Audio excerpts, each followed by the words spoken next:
Cavan Scott and Ario Anandito continue their new era of Star Wars as the Jedi are called up to investigate a distress signal which soon develops into a deadly investigation that will test the Jedi's allegiances and forever change how Keeve views her former master.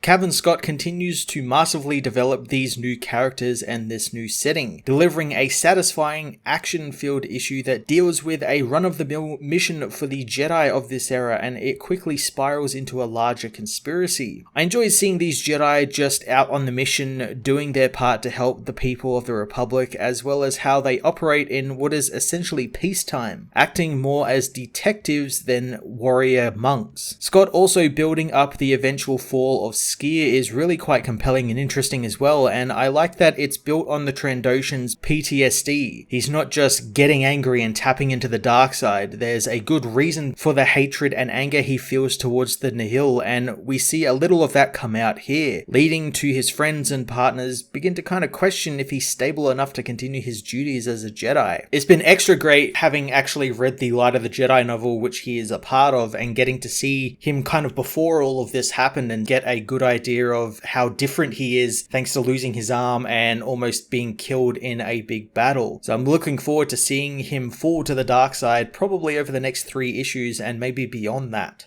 Ario Anandito's artwork continues to be fantastic, giving us some great close quarters action and some really stunning page layouts. The best being the big double spread of the dead Hutt and the dead people in the ship, which just looked fantastic. Just all of the little details in that one spread were brilliant, and Annalisa Leone's vibrant colours bathing much of the book in this eerie green gas and light. We also got a good look at some of the Nihil designs this issue, and I'll never not loved the designs being pretty much space barbarians but with guns. It's an interesting design choice, and so far they've all looked quite fantastic. Star Wars The High Republic issue 2 was another fantastic installment in Cavan Scott's tale of a new era. A new mystery has begun for our heroes who continue to grow wonderfully each issue and in fun, interesting ways. I can't wait for the next issue and the conspiracy to deepen, as well as Master Skier's continued journey down the dark path he is taking. I'm going to give this issue a 10 out of 10.